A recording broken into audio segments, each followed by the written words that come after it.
우리 하나님의 말씀 갈라디아서 5장의 25절과 26절을 제가 봉독하도록 하겠습니다. 오늘 갈라디아서 5장 뒷부분을 다 마치려고 하는데 봉독은 25절과 26절을 하도록 하겠습니다. 형제들아, 너희가 자유를 위하여 부르심을 입었으나 그러나 그 자유로 육체의 기회를 삼지 말고 오직 사랑으로 서로 종노릇하라. 만일 우리가 성령으로 살면 또한 성령으로 행할지니 헛된 영광을 구하여 서로 노력게 하거나 서로 투기하지 말지니라. 아멘.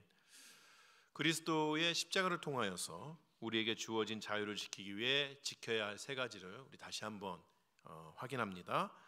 첫 번째가 굳건하게 서라. 그리고 두 번째는 서로 사랑하라.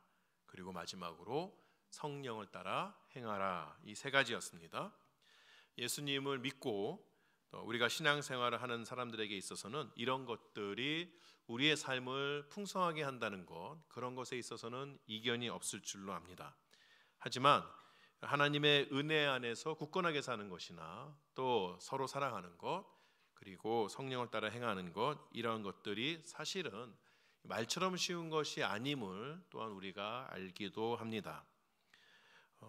또한 그러한 모든 것들을 우리의 힘으로 하려고 할 때에 우리는 많은 순간에 우리의 그 노력이 육체의 일로 결과맞게 되는 것도 경험하게끔 됩니다.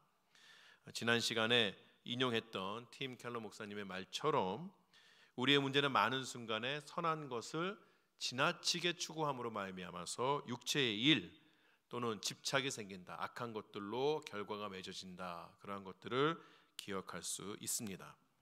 그렇다면 우리가 어떻게 해야 할까요? 하나님께서 주신 자유를 지속적으로 누리기 위해서 노력해야 하는 것은 알겠는데, 그렇다고 해서 우리의 힘으로 열심히 노력하려고 하니 어느 순간 우리도 모르는 사이에 그 지나침에 이를 수도 있다. 이런저런 생각들이 있게 되면 좀 난감하게끔 되는 것이죠. 그럴 때에 사도 바울은 성령을 따라 행하라고 말을 합니다. 성령만이 우리의 눈을 뜨게 해서 바른 길을 보여주게끔 하기 때문입니다. 성령만이 우리의 지친 발에 힘을 줄 수 있게끔 하기 때문입니다. 성령만이 우리의 노력이 자연스럽게 육체의 욕심을 따라 행하는 것이 아니라 하나님의 뜻에 따라 행할 수 있도록 만들어주기 때문에 그렇습니다. 본문 5장 16절과 17절을 제가 한번 다시 읽겠습니다. 5장 16절과 17절에 이렇게 이야기합니다. 내가 이르노니 너희는 성령을 따라 행하라. 그리하면 육체의 욕심을 이루지 아니하리라. 육체의 소욕은 성령을 거스르고 성령은 육체를 거스르나니 이 둘이 서로 대적하므로 너희가 원하는 것을 하지 못하게 하려 함이니라. 성령과 육체는 우리 안에서 공존하는 것이 아니고 끊임없이 서로 대적하면서 우리의 마음을 차지하려고 합니다. 둘 가운데에 휴전이나 타협이라는 것은 있을 수가 없는 것이죠. 서로를 완전히 쫓아낼 때까지 그 싸움은 끊임없이 우리 안에서 일어나게 됩니다. 그렇기 때문에 성령이 우리의 마음을 차지하는 그 순간에 육체는 힘을 잃고 우리의 삶에 영향을 끼치지 못하는 것이죠. 따라서 우리가 성령을 따라서 행할 때에 우리는 자연스럽게 하나님께서 원하시는 일을 이루어 갈 수가 있습니다. 그것은 하나님께서 우리에게 보여주신 하나님이 기뻐하시는 삶, 즉 율법을 이루게 하게 합니다. 우리가 이제까지 이제 갈라디아서를 계속해서 진행하면서 거듭 강조했지만 다시 한번 말씀드리면 율법은 악한 것이 아닙니다. 율법은 하나님께서 원하시는 일입니다. 율법을 통해서 우리는 하나님께서 기뻐하시는 일을 할 수가 있습니다. 다만 그 율법을 가지고 율법을 지켜 행함으로 우리가 구원받을 수 있다고 생각하는 그런 율법주의가 나쁜 것이죠. 또한 그런 율법을 지키는 것을 바라보면서 율법을 지켰다, 지키지 않았다를 가지고 다른 사람을 정죄하는 것이 나쁜 것입니다. 그러나 율법 자체는 하나님께서 주신 것이고 하나님께서 만드신 것이기 때문에 악한 것이 아니라 오히려 우리의 삶의 기준이 된다는 것을 기억할 수 있어야 됩니다. 그렇다면 우리가 성령을 따라 행한다는 것이 도대체 어떤 말일까요? 이것이 마치 무당이 접신하는 것처럼 여겨서는 안 됩니다. 가만히 있으면 성령께서 우리에 임하시면 우리가 갑자기 다 변하게 되고 우리가 말하지 않으려고 하는 것을 말하게 되고 이런 신비주의적인 것을 생각해서는 안 된다는 것이죠. 성령이 임한다는 것 또한 우리가 성령을 따라 행한다는 것은 매우 인격적으로 일어나는 일입니다. 간단하게 말하면 성령을 따라 행한다는 것은 성령께서 원하시는 것을 우리가 능동적으로 이룬다는 말이기도 합니다. 성령께서 원하시는 일이 도대체 무엇일까요? 성령께서 원하시는 일은 우리에게 그리스도를 보여주시고 우리로 하여금 그리스도를 따라 살게 하고 결국에는 우리가 그리스도를 닮게 하는 것이 성령의 원하시는 바, 성령의 목적이라고 이야기할 수 있습니다. 성령 하나님은 우리가 성경에서 보게 되면 마치 은둔자와 같습니다. 자기 자신을 드러내는 분이 아니라는 것이에요. 성경에서 성령 하나님이 자신의 뜻을 이야기하거나 또는 자신의 성품을 드러내는 일이 거의 없습니다. 성령은 철저하게 자신을 숨기고 자신이 하는 일을 통하여서 사람들에게 성부 하나님, 성자 하나님, 즉 예수 그리스도를 드러냅니다. 그렇기 때문에 우리가 얼마만큼이나 성령 하나님을 따라서 살고 있는가에 대한 것은 우리가 얼마만큼이나 하나님과 깊은 관계를 맺어가면서 살고 있는가, 또 본문의 표현으로는 우리가 얼마만큼이나 우리의 삶 가운데서 그리스도가 드러나고 있는가, 이것이 우리가 성령을 따라 행하는 것의 기준이 되는 것이죠. 그렇기 때문에 성령 충만한다 또는 성령에 따라서 움직이고 있다는 그러한 말은 얼마만큼 우리의 삶 가운데서 그리스도의 향기가 나는가, 얼마나 우리가 그리스도를 닮아가고 있는가로 평가가 매겨지게 되는 것입니다. 많은 사람들은 성령의 충만함을 은사의 여부나 또 활용을 놓고 판단하기도 합니다. 하지만 우리가 성경을 살펴보게 되면 하나님 앞에 바로 서 있지 않은 사람도 하나님께서 그들에게 은사를 주셔서 하나님의 일을 가능하게 했던 그러한 것들이 수없이 많이 나와 있다는 것을 알 수 있습니다. 겉으로 보여지는 은사나 또 겉으로 보여지는 어떤 능력이라고 일컬어지는 것, 사실은 이러한 것들이 그 사람이 성령을 따라 살고 있다는 것에 대한 절대적인 기준이 되지는 못한다는 것이에요. 성령을 따라 사는 사람은 무엇을 하는가로 나타나는 것이 아니고 어떤 사람으로 되어가는가로 나타난다고 이야기할 수 있습니다. 영어 표현으로 따르자면 어떤 doing의 문제가 아니라 being의 문제라는 것이죠. 행위의 문제가 아니라 존재의 문제가 된다는 것입니다. 그렇기 때문에 조금 이따 우리가 함께 나눌 성령의 열매는 어떤 일에 대한 결과가 아니라 또 겉으로 나타나는 어떤 것이 아니라 우리 안에 있는 성품, 우리 안에 있는 속사람의 문제라는 것을 이해해야만 하는 것이죠. 갈라디아서 5장에서 육체와 성령을 비교하게 될 때에 우리 갈라디아서 17절에 보게 되면 육체의 소욕과 성령을 비교합니다. 그러니까 육체의 소욕과 성령의 소욕이라고 말하지 않고 육체의 소욕과 성령이라고 이야기합니다.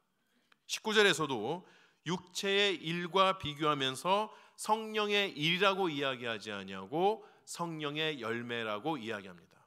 사도 바울은 단어를 사용할 때에 그 단어를 주의 깊게 사용했는데 거기에는 나름대로 이유가 있기 때문에 그렇습니다. 먼저 육체의 소욕과 비교하면서 성령의 소욕이라고 말하지 아니하고 그냥 단순하게 성령이라고 이야기하는 것은 성령에게 있어서는 지나친 욕구가 있을 수 없기 때문에 그렇습니다. 우리가 지난주에 육체의 소욕에 대해서 이야기할 때 소욕을 무엇이라고 말했습니까? 우리가 지나치게 바라는 것, 정도를 벗어나서 우리가 그것에 집중하고 몰두하는 것, 이제 그러한 것들을 소욕이라고 말했던 것이죠. 육체의 일에는 얼마든지 소욕이 있을 수 있습니다. 정확하게 이야기하면 육체의 일은 그러한 소욕 때문에 생기는 것이라고 말할 수 있습니다. 하지만 성령 하나님께서 추구하시는 그 어떤 것에 있어서도 지나침은 없다는 것이죠. 성령 하나님도, 우리가 이야기하는 성령도 하나님이십니다. 우리가 삼위일체 하나님이라고 이야기할 때 그 삼위 중에 한 분이 바로 성령 하나님이신 것이죠.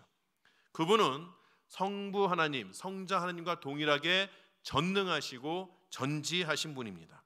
그는 모든 것을 이루실 수 있지만, 그러나 성부 하나님께서 세우신 계획에 따라 철저하게 통제하시는 분이십니다. 그렇기 때문에 성령 하나님에게 있어서는 지나침이란 있을 수가 없고, 따라서 성령 하나님에게 소욕이란 단어는 사용할 수가 없다는 것이죠. 그렇다면 우리가 성령 하나님을 따라 산다고 이야기할 때 우리의 삶에 있어서도 동일하게 지나침이란 있을 수가 없다는 것입니다. 하나님께서 가라고 하는 그곳까지는 가지만 가지 말라고 하는, 또는 서라고 하는 그곳에 서 있을 수 있는 것, 그것이 바로 성령 하나님을 따라 사는 삶이라는 것이죠. 또 육체의 일을 비교하면서 성령의 일이라고 하지 아니하고 성령의 열매라고 말하는 데는 몇 가지 이유가 있다는 것을 찾아볼 수 있습니다. 성령의 일을 열매라고 부르는 첫 번째 이유는 그리스도인의 성장이 점진적이다, 천천히 이루어지는 것이기 때문입니다. 성령께서 우리 안에서 하시는 일은 한순간에 완성품으로 우리에게 주어지는 것이 아닙니다. 우리의 신앙은 마치 농부가 작물을 키우는 것과 같습니다. 농부가 씨를 뿌리고 나면 그럼 그 다음 날에 열매를 거둘 수가 있나요? 그러한 일은 어디서 벌어지죠? 여러분 어렸을 때 읽으셨을 만한 동화책 제크와 콩나무.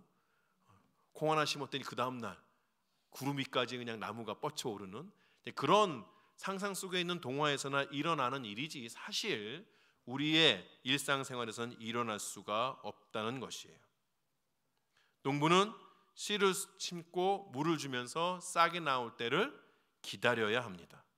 그리고 싹이 나왔다고 하더라도 그것이 자라서 열매 맺기까지도 기다려야 합니다. 이런 기다림의 과정이 무시되는 적은 없습니다. 우리의 신앙도 마찬가지입니다. 우리의 신앙이 하루아침에 한꺼번에 자라는 경우는 없습니다. 우리의 신앙도 역시 서서히 자라게 됩니다. 여러분 신앙생활, 교회를 이렇게 오래 다니시다 보면 그렇지 않게 보이는 분도 계시죠? 어느 날 부흥에서 불 받았다. 갑자기 저 사람이 변했어. 이전에는 예수라면 그냥 치를 떨던 사람이 갑자기 기도할 때마다 눈물을 흘리고 밖에 나가면 전도를 하고, 야, 저 사람은 신앙이 한꺼번에 자랐어. 두고 보셔야 됩니다. 나쁜 뜻으로 이야기하는 것이 아니라, 여러분 겉으로는 그럴 수 있어도 우리의 속사람이 변화하는 것에는 분명하게 시간이 걸립니다. 겉으로 드러나는 뜨거움이 나쁘다고 말씀드리는 것이 아니에요. 하지만 그 뜨거움이 나의 일상에 정착되는 데에도 시간이 걸린다는 것이죠. 모든 것이 다 마찬가지입니다. 누구에게나 마찬가지입니다. 누구도 하나님께서 우리가 이제 예수 그리스도를 믿으면 새로운 피조물이 되는 것은 단번에 일어나는 겁니다. 그것도 점차 되는 것이라고 이해하시면 안 돼요. 우리의 신분은 한 번에 바뀝니다만, 그러나 우리의 성화가 한 번에 이루어지는 것은 없다는 것이에요. 일주일 만에 성화를 거쳐서 영화롭게 되는 그러한 사람은 없습니다. 근데 사람들이 이것을 제대로 이해하지 못합니다. 그러면서 하는 말이 뭐죠? 너는 예수 믿었는데 그 모양이냐? 예수 믿어도 그 모양입니다. 왜냐하면 시간이 걸리기 때문에 그래요. 누구나 다 예수를 믿고 나서 그 예수님 앞에 자신의 삶을 온전히 드리기까지는 끊임없이 노력하고 끊임없이 그 일들을 감당해야 하고, 또 주위에 있는 사람들은 그 일을 이룰 수 있도록 끊임없이 도와주어야 하는 것이에요. 모든 사람이 따놓고 모든 일들이, 교회 안에 있는 모든 일들이 다 그렇습니다. 좀 그런 경우가 있어요. 저도 마찬가지지만 어떤 목사님이 담임 목사로 딱 부임해 갔다. 성도들이 기대하는 것들이 있죠. 오면서부터 모든 것들을 잘할 수 있는, 모든 것들을 알 수 있는, 사실은 그런 일들이 일어나지 않습니다. 목사도 자라가는 생명체입니다. 목사라는 직분을 받았다고 하여서 갑자기 하나님께서 그 사람에게 아무 문제 없을 만한 충분한 지혜와 능력을 주시지는 않는다는 것이에요. 그것도 삶에서 익혀 나아가는 것이죠. 근데 그러한 것들이 서로에게 있어서 이해가 되어지지 않으면 서로에게 은혜가 되어지지 못합니다. 한국 교회가 목사 청빙을 할 때 보면 꼭 그런 것은 아니겠지만 제 느낌엔 그런 것 같아요. 남이 키워놓은 목사 따다먹기. 그러니까 자기 교회에 오는 목사님들은 다 좋은 목사님, 완벽한 목사님 오길 바래요. 그럼 도대체 목사님들은 어디서 자랄 수 있는 걸까요? 사실은 그렇지가 않은 것이죠. 함께 자라가는 것, 함께 세워져가는 것이 필요하다는 것이죠. 성령의 열매는 그렇게 천천히 자라가는 것입니다. 그렇다면 우리의 신앙에 열매다운 열매를 맺으려면 얼마나 걸릴까요? 목사님, 어느 정도만 기다리면 되겠습니까? 저도 모릅니다. 사람마다 다르고 환경마다 다를 수가 있다는 것이에요. 그러나 분명한 것은 자란다는 것이에요. 이것이 성령의 일을 열매라고 부르는 두 번째 이유입니다. 성령의 열매는 반드시 자랍니다. 가지가 나무에 붙어 있어서 영양분을 잘 받으면 열매가 맺히게 되고 또 그 열매는 작은 것부터 시작하여서 점점점 자라는 것이 필연적입니다. 물론 우리가 일반적인 그런 세상에서 여러분이 과실나무를 심었다, 배나무를 심었다, 그럼 배나무의 가지마다 배가 다 열리던가요? 그렇지는 않지요. 그 가지가 분명히 싱싱한 것 같아요. 이파리도 푸르르고 잘 자랍니다. 그럼에도 불구하고 열매가 자라지 않을 수 있습니다. 자연현상에서는 그럴 수가 있다는 것이죠. 그러나 성령의 열매를 이야기할 때 그런 법은 없습니다. 반드시 자라난다는 것이에요. 예수님께서도 이것에 대해서 말씀하여 주셨어요. 요한복음 15장에 보면 예수님께서 자신을 포도나무로 또 성도들을 가지로 비유하는 그러한 이야기들이 나옵니다. 근데 거기서 예수님께서 이렇게 말씀해 주셨어요. 요한복음 15장 4절과 5절에 내 안에 거하라 나도 너희 안에 거하리라. 가지가 포도나무에 붙어있지 아니하면 스스로 열매를 맺을 수 없음같이 너희도 내 안에 있지 아니하면 그러하니라. 나는 포도나무요 너희는 가지라. 그가 내 안에 내가 그 안에 거하면 사람이 열매를 많이 맺나니 나를 떠나서는 너희가 아무것도 할 수 없습니다. 사람은 열매를 많이 맺게 됩니다. 그런데 조건이 있습니다. 조건이 무엇이죠? 예수님에게 붙어 있어야 됩니다. 이것이 예수님께서 우리에게 주신 약속입니다. 예수님 안에 거하면, 오늘 본문의 표현으로 의하면 성령에 따라서 행하면 약속된 열매가 맺혀지고 그 열매는 반드시 자라게 된다는 것이에요. 어떤 분은 신앙생활을 하면서 자신의 삶에 전혀 변화가 없는 것처럼 느껴지는 분이 있을 수도 있습니다. 근데 자세히 보세요. 자세히 보시면 무언가 달라져 있는 자신을 발견할 수 있습니다. 조금씩 변하는 자신의 성품이나 가치관을 발견할 수가 있다는 것이죠. 그런 것을 발견하게 되면 그것이 조그만 것이라 할지라도 내 안에 성령께서 역사하고 계시는구나 라고 생각하면서 용기를 얻고 자신의 삶에 있어서의 더 많은 부분들을 성령 하나님께 내어드리기 위해서 노력하는 것이 필요한 것이지, 괜히 다른 사람들하고 비교해서 나는 왜 저 사람처럼 안 될까? 하나님 나를 버렸나 봐. 막 이러면서 포기하고 좌절하고 주저앉아서는 안 된다는 것이죠. 어떤 분은 주위에 있는 많은 사람들이 볼 때는 분명히 그 사람이 예수를 믿고 나서 변화가 있음에도 불구하고 자기 자신은 변화가 없다고 얘기해요. 왜 그럴까요? 조금 전에 말씀드린 것처럼 자꾸 다른 사람하고 비교해서 그래요. 내 원함은 한 10개는 변해야 될 것 같은데 10개가 변하지 않는 것을 보면서 나에겐 변화가 없다라고 이야기하는 분도 있다는 것이죠. 그래서 속상해하기도 합니다. 어떻게 보면 이런 것들은 좋은 욕심이라고 볼 수가 있겠죠. 하나님 앞에서 더 빨리 더 많은 것이 변하기를 바라는 마음일 수 있습니다. 하지만 말씀드린 것처럼 아무리 좋은 욕심이라고 하여도 그것이 지나치면 육체의 일을 맺게끔 된다는 것이에요. 우리는 하나님께서 이루시는 일을 따라갈 수 있어야 됩니다. 하나님 멱살 잡고 하나님보다 앞서가면서 하나님 왜 빨리 안 오세요? 집어 끌면 그러면 그것이 무리가 된다는 것이에요. 하나님께 맡겨드리며 하나님의 역사에 감사함으로 나아갈 수가 있어야 하는 것이죠. 하지만 이런저런 경우도 아니고 아무리 생각해도 내 인생에 변화가 없는 것처럼 느껴진다. 사실 그것은 대단히 심각하게 생각할 수가 있어야 합니다. 분명히 그 자신의 삶에 있어서 어떤 부분이 성령이 역사하지 못하도록 방해하는 것이 있습니다. 그것을 찾아내야 하는 것이죠. 내가 포기하지 못하는 그 육체의 일이 나로 하여금 자라지 못하게 합니다. 열매들이 맺혀지지 못하게 합니다.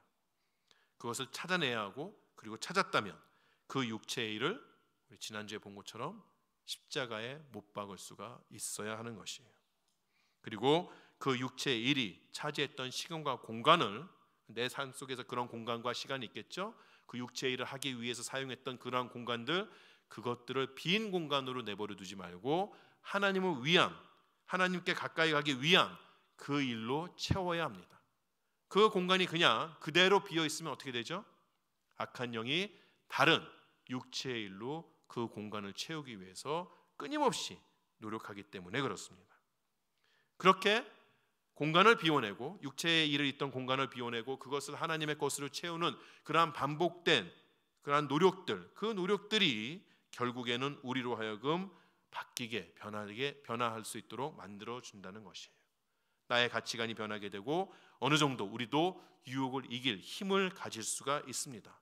물론 그렇다고 하여서 내 인생의 앞으로의 그런 모든 인생에 있어서 나는 유혹과 상관없다, 어떤 유혹에도 빠지지 않는다, 그렇게는 누구도 장담할 수가 없지요. 하지만 우리는 조금씩 육체의 일을 벗어나서 성령을 따라 행하는 그러한 삶을 살 수 있도록 된다는 것이에요. 세 번째로, 성령의 역사는 보여지는 결과로서의 열매가 아닌 원인이 되는 나무에서 찾아야 합니다.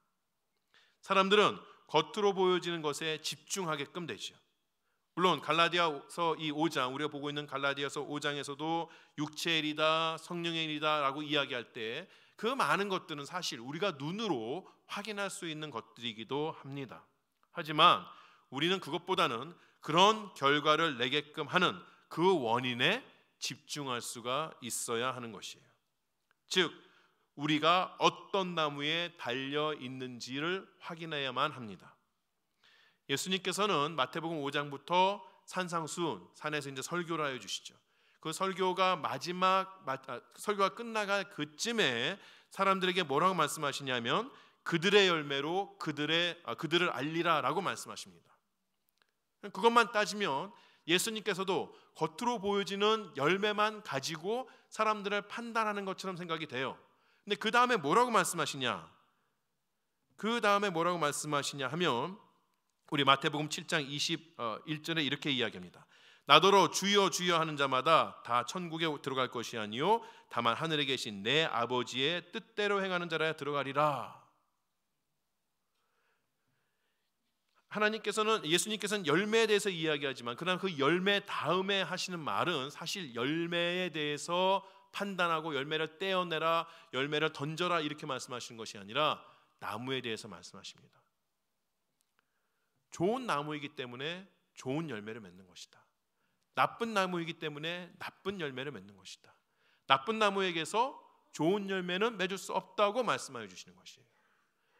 자, 여러분 여러분이 이렇게 나무를 심었는데 사실 나무가 어떤 나무인지 모르고 그냥 심었어요. 그러실 수도 있죠. 저 같으면 그렇습니다. 어저께도 저희 동네에서 그린 페스트라고 해서 묘목을 하나 주는데 봐서는 아무것도 모르겠더라고요. 이게 뭔지. 심었다고 칩시다. 한창 키웠는데 과실수라고 키웠는데 거기서 먹지 못할 열매들이 맺히는 그런 나무인 것을 발견했어요. 여러분 어떻게 하시겠어요? 거기 맺혀진 열매들 다 띄어서 버려놓고는 야, 이거 이제 열매들 다 띄어서 버렸으니까 내년에는 좋은 열매 날 거야, 그렇게 생각하시겠습니까? 내년에도 똑같은 것이에요. 예수님 뭐라고 말씀하시죠? 그런 것들은 다 찍어져서 버리게끔 된다는 것이에요. 그러면서 내 앞에 주여 주여 하는 그것이 중요한 것이 아니라고 말씀하시는 것이죠. 지금 예수님 앞에 나와서 주여 주여 외치는 자들이 누구입니까? 그들은 선지자 노릇도 했고 주의 이름으로 귀신을 쫓아내기도 했습니다. 주의 이름으로 많은 권능을 사람들에게 보여주었던 그런 사람들입니다. 주위에 있는 사람들이 이들의 모습을 볼 때에 어떻게 생각했어요? 야, 하나님의 나라가 임할 때에, 천국에 임할 때에 저 사람들은 천국의 아랫목에서 정말 하나님 앞에 좋은 상 받을 만한 사람이야, 이렇게 생각한 것이죠. 그런데 예수님은 이러한 사람들, 자신 앞에 와서 주여 주여 하는 사람들에게 어떻게 반응하십니까? 내가 도무지 알지 못한다 라고 반응하세요. 사람들의 보여지는 행실 이전에 그들이 누구에게 붙어있는 가지인가 또는 어떤 나무인가, 그런 것들이 예수님에게는 중요했다는 말인 것이죠. 예수님께서는 우리에게 사랑하라고 말씀하십니다. 그리고 우리는 사랑하려고 애를 씁니다.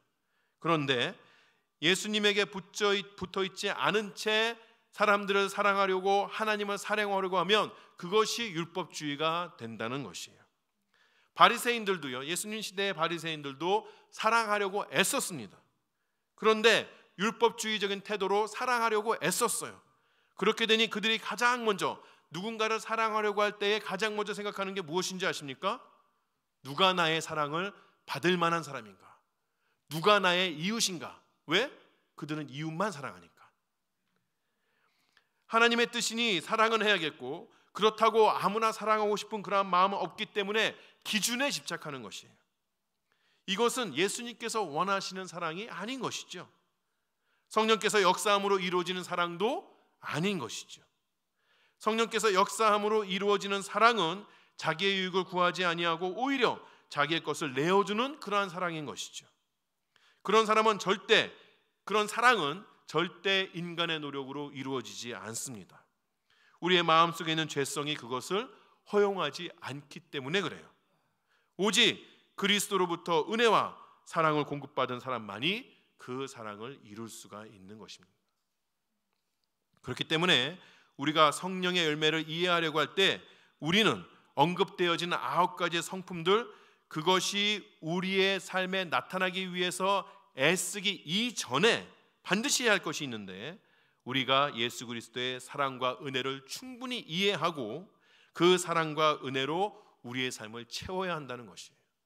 우리의 삶이 그것으로 채워지지 않으면, 우리의 삶이 예수님으로 채워지지 않으면, 그러면 그런 가운데서 우리의 삶이 예수님의 사랑과 은혜로 채워지지 않는 상태에서 스스로 사랑하려고 하고 은혜를 끼치려고 하고 다른 사람들에게 긍휼을 베풀려고 하는 모든 것들은 다 율법주의의 하나의 변화된 모습에 불과하다는 것이죠. 예수님의 사랑을 이해하고 내 안에 충분히 채우게 되면, 그러면 이전에 사랑하지 못했던 사람도 사랑하게 됩니다. 이전에 참지 못했던 일도 참게끔 돼요. 여전히 누군가는 진심으로 사랑할 수 없다, 예수님의 사랑을 입었어도 그래도 내 마음 한구석에 정말 사랑하기 힘든 사람이 있을 수가 있겠죠. 그렇지만 이제는 나의 사랑을 받지 못하는, 내가 사랑할 수 없는 그 사람의 문제에 집중하지 않고 그 사람을 사랑하지 못하는 나의 문제에 집중하게 됩니다. 예수님의 사랑을 이해하게 되면 이제는 나로 하여금 참을 수 없게끔 하는 그런 환경에 탓하는 것이 아니라 그런 것도 참지 못하고 쓰러지는 나의 문제에 집중하게끔 되는 것이에요. 이렇게 주위의 환경을 탓하는 것이 아니라 자신을 성찰하는 자세를 가지게 되는 것이 성령께서 나의 마음을 주장하시고 나로 하여금 예수 그리스도의 사랑과 은혜를 이해하고 그 가운데 거할 수 있게끔 하는 그러한 일입니다. 그리고 그런 자신의 성찰은 더욱 성령께 자신을 맡기게 하며 그 안에서 자라게끔 하는 것이에요. 원론적으로 우리가 이해해 볼 필요가 있는 것이죠. 내가 누구를 사랑하지 못하는 것, 내가 누구를 용납하지 못하는 것은 물론 그 사람에게도 문제가 있겠지만 가장 근본적으로는 내 안에 예수 그리스도의 사랑이 채워지지 않았기 때문에 그런 겁니다. 우리는 그렇게 인정하고 싶지 않죠. 나는 여전히 예수님 앞에 올바로 서 있지만 저 사람만큼은, 저 사람이 너무나도 못돼서 예수님도 버릴 만한 사람이어서 내가 그 사람을 용서하지 못한다고 생각하겠죠. 나는 사랑으로 그를 대하려고 했지만 그가 반복해서 잘못을 저지르기 때문에 어쩔 수 없다고 말하고 싶겠죠. 그럼 성경은 우리에게 뭐라고 말합니까? 그것이 아니고 여전히 내 안에 예수님의 사랑이 부족하다, 예수께서 주시는 은혜가 부족하다고 이야기하는 겁니다. 우리가 흔히 이야기하는 우리 믿음의 선배들, 남미에 가자마자 죽음을 당했던 지미 엘리엇의 선교사나 우리가 잘 아는 손양원 목사님이나 그런 사람들이 원수까지도 사랑할 수 있는 이유가 무엇입니까? 그분의 성품이 아주 대단했어요? 아니라는 것이에요. 예수 그리스도의 사랑을 알았기 때문에, 그 사랑에 묶여있기 때문에 그런 것입니다. 다른 이유가 없습니다. 성령의 열매를 말할 때에 이해해야 하는 네 번째는 성령의 열매가 9개가 아니라 하나라는 것입니다. 우리가 흔히 이야기할 때 성령의 9가지 열매들이라고 이야기하죠. 사실은 성경에서는 성령의 열매는 이렇게 이야기합니다. 성령의 열매들은 이렇게 이야기하지 않습니다. 한국어나 영어나 다 원어나 마찬가지고 성령의 열매는 단수입니다. 하나입니다. 9가지가 아니라는 것이죠. 다시 말해서 성령의 열매는 서로 연결이 되어 있다는 것이에요. 사랑으로부터 시작하여서 절제까지 끝나게 되는 그 9가지의 덕목은, 성품들은 하나로서 이루어지는 것이지 각각이 독립적인 것이 아니라는 것이에요. 연결되어 있다면 서로 영향을 주게끔 되겠죠. 대부분의 학자들은 이 성령의 열매가 사랑으로부터 시작을 하여서 절제로 끝이 난다고 이야기합니다. 다시 말해 우리가 이야기하는 이 성령의 9가지 열매, 성령의 열매라고 이야기할 때 나타나는 9가지 성품들은 그 기반이 모든 것들이 다 사랑으로 이루어져야 한다는 것이에요. 즉 여러분, 사랑하기 때문에 기뻐할 수 있어야 됩니다. 사랑하기 때문에 화평해야 합니다. 사랑하기 때문에 오래 참을 수가 있다는 것이에요. 그리고 이러한 것들은, 이런 모든 성품들은 그냥 아무렇게나 마음 가는 대로 이루어지는 것이 아니라 절제되어야 한다는 것이죠.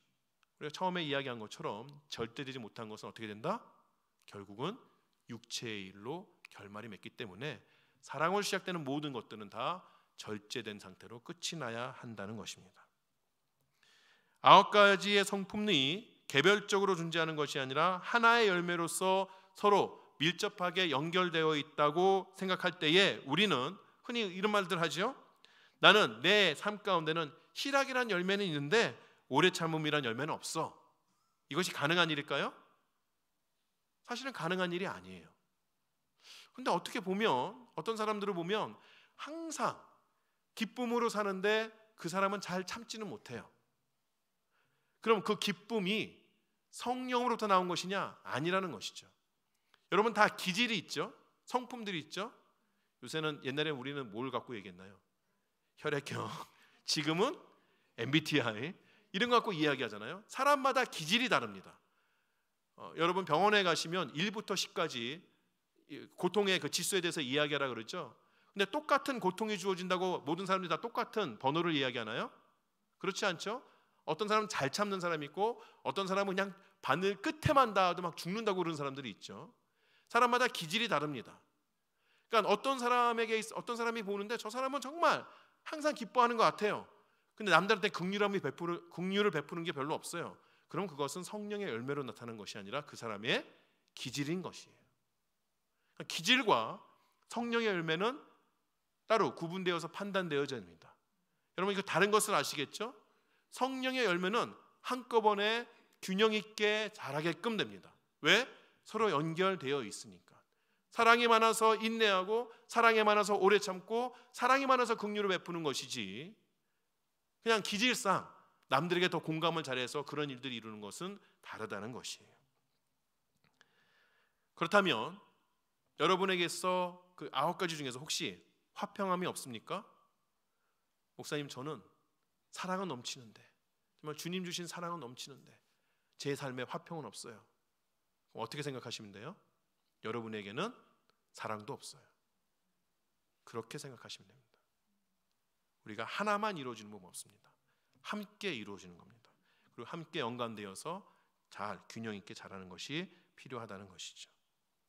마지막으로 성령의 열매는 개인의 신앙에서 그치지 않고 공동체적이라는 것을 우리에게 알려줍니다. 성령의 열매에 나오는 9가지 성품들을 제가 일일이 하나하나 다 설명드리지 못합니다. 아쉬운 마음이 많지만 그랬다면 갈라디아서 언제 끝날지 몰라서요. 나중에 시간이 있으면 또 9개를 다시 설명하도록 하고요. 그렇지만 우리가 이제 이 9가지를 존 스타트 목사님이 분류해 놓은 것을 따라서 분류를 해보자면 가장 먼저 나오는 3가지, 즉 사랑과 희락과 화평은 1차적인 방향은 하나님을 향한 것이라고 말할 수 있습니다. 제가 이제 1차적으로라고 말씀드리는 것은 어떤 의미냐면 사랑, 희락, 화평이 꼭 하나님께만 가는 것은 아니죠. 그렇죠?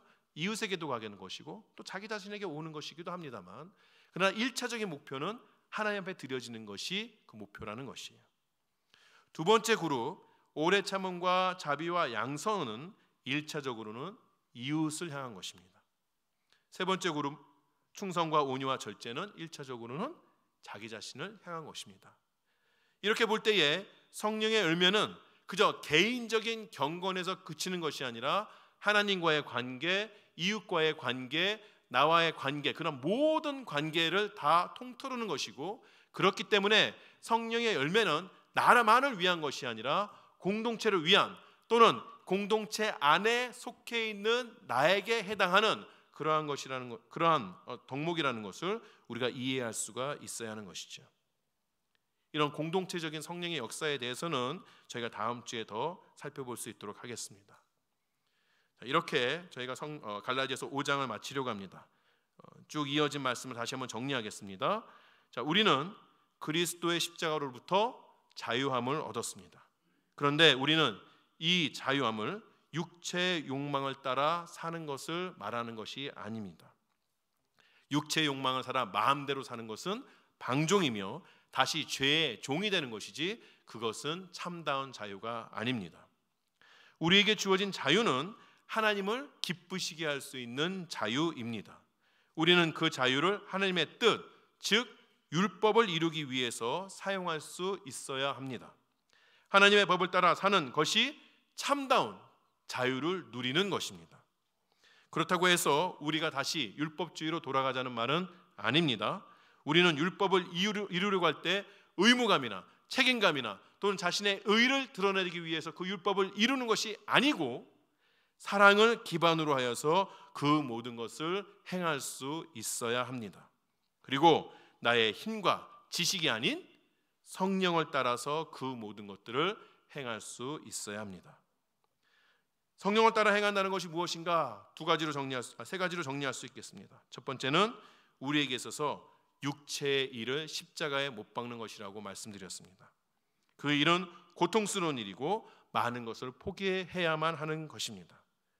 그렇다 할지라도 우리에게 있어서 그 육체의 일이 우리에게 고통을 주면서 또 많은 것을 포기하게 만든다 할지라도 우리는 십자가에 못 박혀 있는 그 육체의 일에 필요 없는 연민이나 미련을 가져서는 안 된다는 것이죠.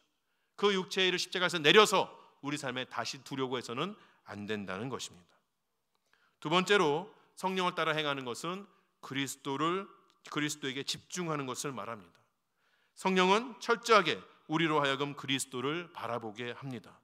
우리는 그 성령의 인도하심을 따라서 더욱 그리스도를 알아가야 하고 그의 사랑과 은혜로 우리의 삶을 채우기 위해서 노력해야만 합니다.